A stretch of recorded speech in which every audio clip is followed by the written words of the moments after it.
Hey guys, so today we're going to talk about how effective is the Wing Chun inches punch.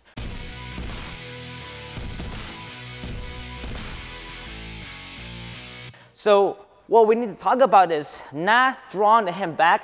Traditionally, when the Wing Chun inches punch comes in, we technically do start something really close to the body, right?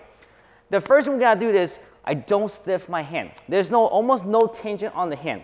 So part one, we're going to break down to see how can we generate power in inches punch, right? Within inches of contact. Second is when do we apply the inches punch? So the inches punch mechanic is relaxing all the joint parts. So that includes your wrist, your elbow, and your shoulder.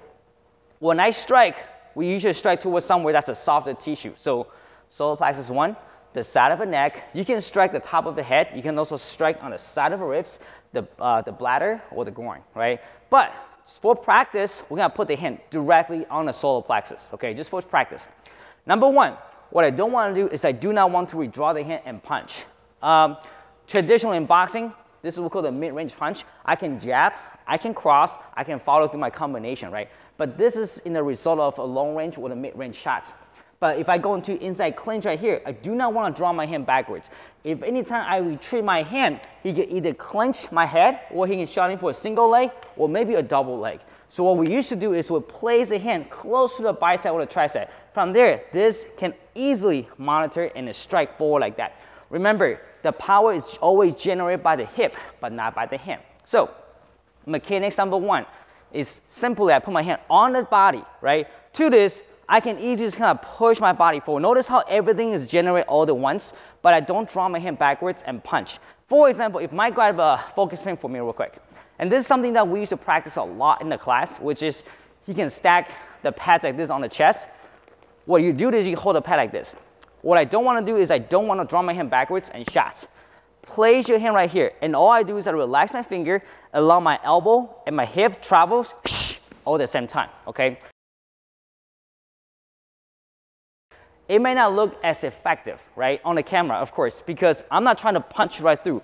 All I'm trying to do is I relax my body, punch just like that. Now, how do I apply the inches punch? For example, if we're ever inside a clinch like this, if I grapple this guy, I don't want to draw my hand back. So what I can do is I simply just let my elbow fly in. At the same time, I let this hand go for a split second. Then from there, I can shove my hands in. Or sometimes he might try to grab me. I can monitor the hand like that. You see my hand? This hand goes across the chest or across the neck. Then this hand right here is going to jerk the hand down. That leaves the opening by the chest. That's when you punch in. But please, in this area, I probably wouldn't do this. Because anytime we draw my hand, he's got bicep control right there. See? Now I cannot use my hand to come in.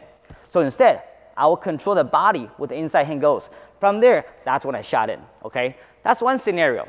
The other good scenario is when I used to practice MMA, a lot of times I might end up in a position where I'm dominating this guy, right? Now, traditionally, you can punch like that if my body's in a mount position. What I like to do is I generate a lot of power by pushing my hands into the neck. This hand, I don't draw back. I just simply draw my hand right into the chest or maybe right into the solar plexus. See my hand? If I draw my hand like this, sometimes I'll lose my balance. So instead, I just push my hand down by the neck. This allows me to drive my body right through. If you start to move around like that, this also gives me an angle of my forearm, control the neck. Right here is one, or right here. That can be an elbow, just like that, okay? So that's a few ways you can practice and then kind of generate your power from inches punch. Just remember, to practice this, you can start with single pad. Just go slow. You touch, you strike. You touch, you strike. You'll notice everything happens in one motion, but I don't let my hand go back and punch, right? Touch a pad, allow my elbow to go through, and you breathe out all at the same time. Remember, I do not squeeze my hand before I punch. I let it go. As I punch, I then squeeze all at once. Remember, hand don't go back, you touch, you go, just like that. This can happen and be applicable inside range. Let's say Mike's gonna play with my hand for a second, we can try to go inside clinch, he can grab my neck, right? And all I'm trying to do is maintain a proper control on the inside line. Any given moment when my hand goes through, I can make a frame. Then from there, I just strike right through on the solar plexus. If you try to duck under, then see the hand, I follow through. That will be directly on the head. This can follow through with the elbow, and the elbow, and then not a single punch on the head. So that's how we usually explain a single punch, or also known as inches punch from the Wing Chun curriculum.